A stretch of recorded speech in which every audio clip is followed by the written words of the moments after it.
Hello friends, বন্ধুরা, আপনারা সকলে কেমন আছেন? আশা করছি সকলে ভালো আছেন।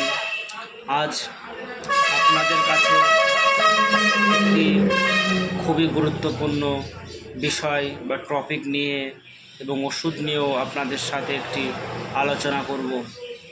এখন সচরাচর প্রত্যেকেরই চুলের সমস্যা, বিশেষ করে আমি এটা বলবো মহিলাদের ক্ষেত্রে বা মেয়েদের ক্ষেত্রে। আমাদের মা বোনদের সকলেরই প্রায় চুলের সমস্যা বিভিন্ন প্রকারের হয়ে থাকে। যাদের চুল অকালপক্কতা বা চুল অল্পতেই ঝরে যাচ্ছে, চুলের গোড়াগুলো ড্রাইনেস হয়ে যাচ্ছে, চুল খুবই তাড়াতাড়ি উঠে যাচ্ছে, স্নান করার সময় যখন আপনি চুল হাঁচড়ানোর পর চুল উঠে যাচ্ছে।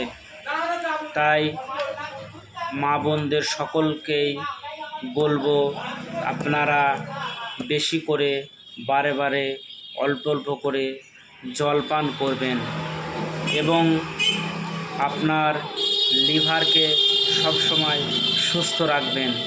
চুল সাধারণত প্রধানত যে কারণে ওঠে, আমাদের প্রধান কারণ হচ্ছে আমরা এখন রাত জাগি বেশি।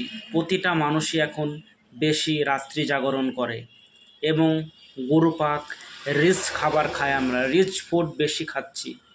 অতিরিক্ত রিচ ফুড, বিরিয়ানি, বেশি তেলযুক্ত খাবার আমরা বেশি খাচ্ছি। এটার মেনলি কারণ হচ্ছে আমরা বেশি রাত জাগা, বেশি তেল জাতীয় খাবার, এই সব খাবার থেকে মেনলি আমাদের দূরে থাকতে হবে। তাই হোমিওপ্যাথিক একটি সুন্দর বিটি কোম্পানির হেয়ার অয়েল নিয়ে আজ আপনাদের কাছে আলোচনা করব। যাদের চুল ঝরে যাচ্ছে, যাদের চুল পড়ে যাচ্ছে এবং যাদের চুল ছোট, চুল অল্পতেই বড় হচ্ছে না, তাই হোমিওপ্যাথি একটি বিটি কোম্পানির হেয়ার অয়েল, সেটি হলো এই হেয়ার গ্রোথ অয়েল। এই হেয়ার গ্রোথ অয়েল বিটি কোম্পানির খুবই দুর্দান্ত একটি মেডিসিন, খুবই দুর্দান্ত একটি তেল যাকে বলে। এটি আপনারা ব্যবহার করবেন এবং চুল পড়া রোগ থেকে নিজেকে দূরে সরে রাখবেন। এই তেলটার ব্যবহার বিধি এবার আপনাদের বলি। স্নান করার পর চুলটা শুকিয়ে নিয়ে ইউজ করতে হবে দিনে একবার।